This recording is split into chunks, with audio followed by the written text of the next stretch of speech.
Hello dear student, welcome back personal YouTube channel. আজ 16ই December. আমরা বিগত দিনে অর্থাৎ 15ই ডিসেম্বর 2024 সালে ঘটে যাওয়া গুরুত্বপূর্ণ কারেন্ট অ্যাফেয়ার্স নিয়ে আজকের ক্লাসে আলোচনা করব। আমাদের এই ক্লাসে কারেন্ট অ্যাফেয়ার্সের সাথে সাথে স্ট্র্যাটেজিগুলি কভার করানো হয়ে থাকে। আজকের ক্লাসটি হলো আমাদের 71তম ক্লাস, অর্থাৎ বিগত 70 দিন ধরে 70টি কারেন্ট অ্যাফেয়ার্সের ক্লাস আমরা প্রোভাইড করে আসছি। আমাদের এই ক্লাসটি যদি তোমরা ফলো করো, তাহলে আগত পরীক্ষায় কারেন্ট অ্যাফেয়ার্স নিয়ে তোমাদের আর কোনো ভয় থাকবে না, কারণ আমাদের এই ক্লাস থেকে তোমরা কমন পেতে পারবে কারেন্ট অ্যাফেয়ার্স। এছাড়াও আমাদের এই ক্লাসে ডেসক্রিপশন বক্সে বিভিন্ন প্লে লিস্টের লিঙ্ক দেওয়া আছে, সেখান থেকে চাইলে তোমরা বিভিন্ন ক্লাসগুলি দেখে নিতে পারো। আর এই চ্যানেলে যারা নতুন এসছো তারা চ্যানেলটি লাইক এবং সাবস্ক্রাইব করে সকল বন্ধুর মধ্যে শেয়ার করে নাও। আজকের ক্লাসে রয়েছে কতগুলি গুরুত্বপূর্ণ কারেন্ট অ্যাফেয়ার্স, আশা করি ক্লাসটি সকলে ভালো লাগবে। তো আর কথা না বলে চলো শুরু করে দিই আজকের ক্লাসটি। আজকের ক্লাসটি শুরু করার আগে প্রথমেই একটা কথা বলে রাখি, ক্লাসটি সকলের কেমন লাগছে সেটি ক্লাস শেষে কমেন্ট বক্সে কমেন্ট করে জানাবে যে সকলে ক্লাসটি কেমন লাগলো। প্রথম প্রশ্নটিও দেখে নাও। এশিয়ান মহিলা হ্যান্ডবল চ্যাম্পিয়নশিপ 2024-এ কে স্বর্ণপদক জিতেছে? Option A Japan, option B দক্ষিণ Korea, option C Kazakhstan, option D হলো ইরান। সঠিক উত্তরটি হলো অপশান এ জাপান। এশিয়ান মহিলা হ্যান্ডবল চ্যাম্পিয়নশিপ 2024-এ স্বর্ণপদক জিতেছে জাপান দেশটি। এশিয়ান মহিলা হ্যান্ডবল চ্যাম্পিয়নশিপ 2024-এ জাপান দক্ষিণ কোরিয়াকে হারিয়ে এই পদকটি জিতেছে। এশিয়ান মহিলা হ্যান্ডবল চ্যাম্পিয়নশিপে 20তম সংস্করণ ইন্দিরা গান্ধী ইনডোর স্টেডিয়ামে কোথায় হয়েছে? নয়াদিল্লিতে অনুষ্ঠিত হয়েছে। তাহলে এশিয়ান মহিলা হ্যান্ডবল চ্যাম্পিয়নশিপ 2024 কোথায় অনুষ্ঠিত হয়েছে? নয়াদিল্লির ইন্দিরা গান্ধী ইনডোর স্টেডিয়ামে। ভারতে প্রথমবারের মতো এই প্রতিযোগিতা আয়োজন করা হয়েছে। যেহেতু এই প্রতিযোগিতা ভারতে প্রথম আয়োজন করা হয়েছে, তার জন্য এটি একটি গুরুত্বপূর্ণ প্রশ্ন। এবার দেখো আজকে 2 নম্বর প্রশ্নটি, যেটি মোস্ট ইম্পর্টেন্ট প্রশ্ন, ঠিক আছে, পরীক্ষা আসবেই। বিশ্বের সর্বকনিষ্ঠ দাবা বিশ্ব চ্যাম্পিয়ন কে হয়েছেন? প্রথমত ঠিক আছে, আগে উত্তরটা দেখে নিই। Option A D Gukesh, option B Ding Liren, option C Vidit Gujrathi, option D হলো ম্যাগনাস কার্লসন। সঠিক উত্তরটি হলো option A D Gukesh. D Gukesh বিশ্বের সর্বকনিষ্ঠ দাবা বিশ্ব চ্যাম্পিয়নশিপ হয়েছেন। প্রথমত প্রশ্নটি যে বিশ্ব চ্যাম্পিয়নশিপ হয়েছে বলে তো গুরুত্বপূর্ণ রয়েছে, এছাড়াও তিনি হলেন সর্বকনিষ্ঠ দাবা খেলোয়াড় যিনি বিশ্ব চ্যাম্পিয়ন হয়েছেন। ঠিক আছে, এবার দেখো 18 বছর বয়সী ভারতীয় গ্র্যান্ডমাস্টার ডি গুকেশ বিশ্ব দাবা চ্যাম্পিয়নশিপে শিরোপা জিতেছেন, অর্থাৎ তার বয়স কত এটাও মাথায় রাখতে হবে, 18 বছর। তিনি ফাইনালে চীনের ডিং লিরেনকে হারিয়েছেন, এটাও মাথায় রাখতে হবে।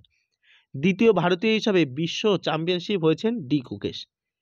ডি গুকেশ হলেন 18তম দাবা খেলোয়াড় যিনি ফাইড বিশ্ব দাবা চ্যাম্পিয়ন হয়েছেন। এবার এই সম্বন্ধিত আরও কিছু তথ্য আমরা দেখে নেব। বিশ্বনাথন আনন্দ তিনি 2007, 2008, 2010 এবং 2012 সালে দাবা চ্যাম্পিয়ন হয়েছিলেন, অর্থাৎ প্রথম তাহলে দাবাতে বিশ্ব চ্যাম্পিয়ন কে হয়েছিলেন? ভারতের থেকে বিশ্বনাথ আনন্দ। ডি গুকেশ 17 বছর বয়সে ফাইড ক্যান্ডিডেটস চেস টুর্নামেন্টও জিতেছিলেন, যখন তিনি এই খেতাব জয়ের জন্য সর্বকনিষ্ঠ খেলোয়াড়ও হয়েছিলেন তখন। ঠিক আছে, ডি গুকেশ সম্বন্ধিত আমরা বিভিন্ন তথ্য দেখে নিলাম। যেখানে ফাইডের কথা এসছে, অর্থাৎ ইন্টারন্যাশনাল চেস ফেডারেশনের কথা এসছে, তাই আমরা এই সম্পর্কিত কিছু তথ্য দেখে নেব। এই ইন্টারন্যাশনাল চেস ফেডারেশন প্রতিষ্ঠিত হয়েছিল 1924 সালের 20 জুলাই। যার সদর দপ্তর কোথায় রয়েছে? আচ্ছা, প্রতিষ্ঠিত হয়েছিল কোথায়? ফ্রান্সের প্যারিসে প্রতিষ্ঠিত হয়েছিল। বর্তমানে সদর দপ্তর কোথায় রয়েছে? সদর দপ্তর রয়েছে সুইজারল্যান্ডের লুসানে। বর্তমান প্রেসিডেন্ট কে রয়েছেন? এর প্রেসিডেন্ট হলেন আরকেডি ভোকোরোভিচ। 1886 সালে উইলহেম স্টেইনিজ প্রথম বিশ্ব দাবা চ্যাম্পিয়ন হন। তাহলে যদি বলে প্রথম বিশ্ব দাবা চ্যাম্পিয়ন কে হয়েছিলেন? উইলহেম স্টেইনিজ। ঠিক আছে, 1886 সালে। এবার আমরা চলে যাবো আজকে 3 নম্বর প্রশ্নে। 3 নম্বর প্রশ্ন হলো, হারিস রাফ নভেম্বর 2024-এর জন্য ICC player of the month নির্বাচিত হয়েছেন, অর্থাৎ পুরুষের ক্ষেত্রে ICC player of the month হয়েছে হারিস রাফ। তিনি কোন দেশের খেলোয়াড়? অপশান এ দক্ষিণ Africa, option B Australia, option C হলো পাকিস্তান, অপশান ডি হলো নিউজিল্যান্ড। আমরা তাকে ছবিতে দেখে বুঝতে পারছি তিনি কোন দেশের খেলোয়াড়, পাকিস্তানের খেলোয়াড়। ইংল্যান্ডের ড্যানি ওয়ার্ড হজ দক্ষিণ আফ্রিকার বিরুদ্ধে সিরিজে দুর্দান্ত টি-20 পারফরমেন্সের জন্য মহিলা পুরস্কারটি জিতেছেন, অর্থাৎ পুরুষ বিভাগে ICC player of the month কোন মাসে? নভেম্বর মাসের। কে জিতেছেন? হারিস রাফ পাকিস্তানের। এবং মহিলা বিভাগে কে জিতেছেন এই পুরস্কারটি? মহিলা বিভাগে জিতেছে ইংল্যান্ডের ড্যানি ওয়ার্ড হজ। ঠিক আছে, এবার দেখে নাও, যেহেতু আইসিসির কথা এসে, তাই আমরা আইসিসি ইতিহাস সম্পর্কিত ইতিহাস দেখে নেব। প্রথমে আইসিসি গঠিত হয়েছে কবে? 15 জুন 1909 সালে। এই 15 জুন 1909 সালে ইংল্যান্ডের লর্ডসে এই প্রতিষ্ঠানের যাত্রা শুরু হয়। তখন এর নাম ছিল ইম্পেরিয়াল ক্রিকেট কনফারেন্স। প্রতিষ্ঠাকালীন এর সদস্য ছিল ইংল্যান্ড, অস্ট্রেলিয়া ও দক্ষিণ আফ্রিকা। শুরুতে কেবলমাত্র কমনওয়েলথভুক্ত দেশসমূহই এতে যুক্ত হতে পারত। কমনওয়েলথ দেশ কোনগুলো? যেগুলির মধ্যে আগে ব্রিটেনের শাসন ছিল।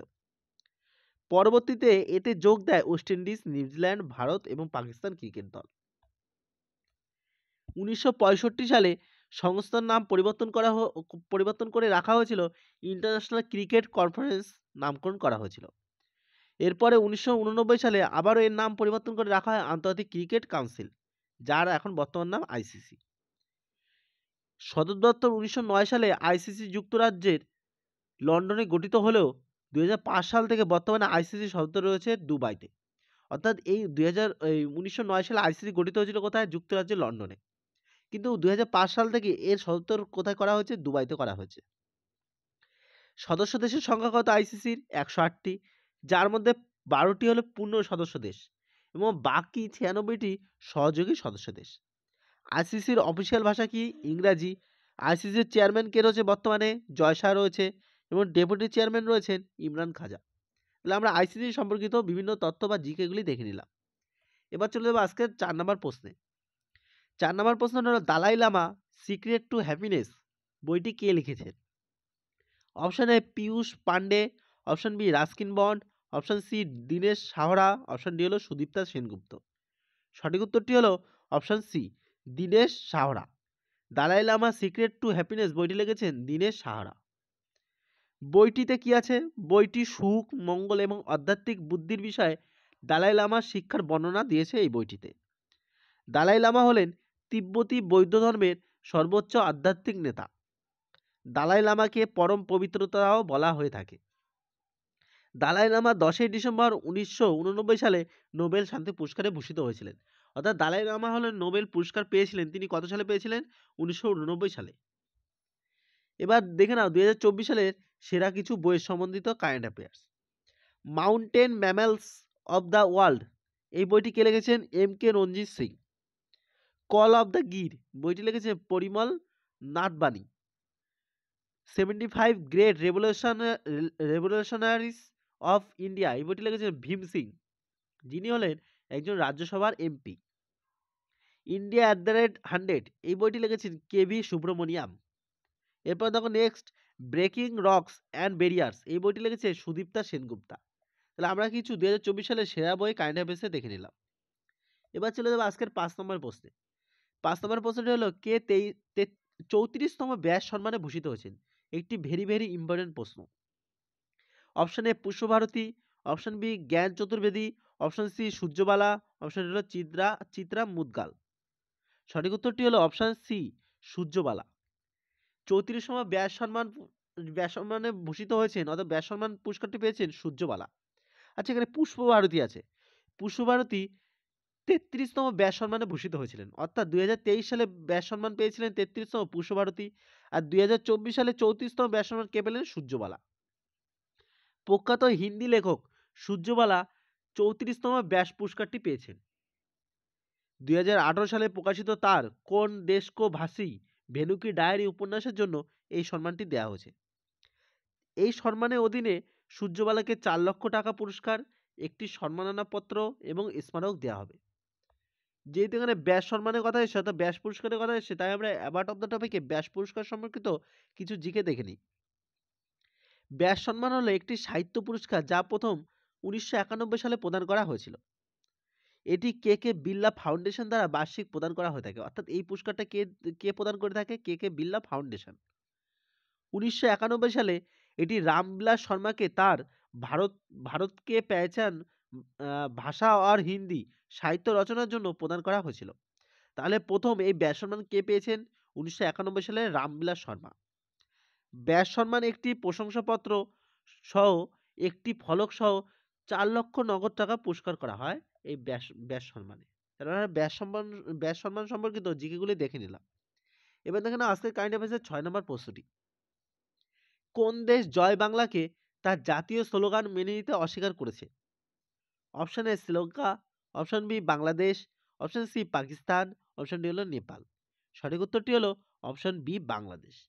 বাংলাদেশ জয় বাংলাকে তার জাতীয় স্লোগান হিসাবে মেনে নিতে অস্বীকার করেছে। মোহাম্মদ ইউনিসের নেতৃত্বাধীন বাংলাদেশ সরকারে এ বিষয়ে একটি আদেশ জারি করেছে। 1971 সালে বাংলাদেশের স্বাধীনতা যুদ্ধের সময় বাংলাদেশের প্রথম রাষ্ট্রপতি শেখ মুজিবুর রহমান এই স্লোগানটি ব্যাপকভাবে ব্যবহার করেছিলেন। তাহলে জয় বাংলা এই স্লোগানটি কে দিয়েছিলেন? তৎকালীন অর্থাৎ বাংলাদেশের প্রথম প্রধান রাষ্ট্রপতি শেখ মুজিবুর রহমান। এবার দেখো জয় বাংলা স্লোগানটি কবি কাজী নজরুল ইসলামের কবিতা থেকে নেওয়া হয়েছে, অর্থাৎ এর উৎপত্তি হলো কাজী নজরুল ইসলামের কবিতা। এছাড়াও নোট থেকে শেখ মুজিবুর রহমানের ছবি মুছে ফেলার প্রতিশ্রুতি শুরু করেছে বাংলাদেশের অন্তর্বর্তী সরকার। ঠিক আছে, এবার দেখে নাও আজকের কারেন্ট অ্যাফেয়ার্সের 7 নম্বর প্রশ্ন, কোন বছর নাগাদ ভারত তার মহাকাশ স্টেশন স্থাপন করবে? Option A 2040, option B 2038, option C 2045, option D হলো 2035। সঠিক উত্তরটি হলো অপশন ডি 2035। 2035 সালের মধ্যে ভারত তার মহাকাশ স্টেশনটি চালু করবে। এই সম্পর্কিত অ্যাডিশনাল ইনফরমেশনের কিছু তথ্য দেখে নাও। কেন্দ্রীয় বিজ্ঞান ও প্রযুক্তি প্রতিমন্ত্রী কে রয়েছেন? ডক্টর জিতেন্দ্র সিং। তিনি ঘোষণা করেছেন যে 2035 সালের মধ্যে ভারতের নিজস্ব মহাকাশ স্টেশন থাকবে।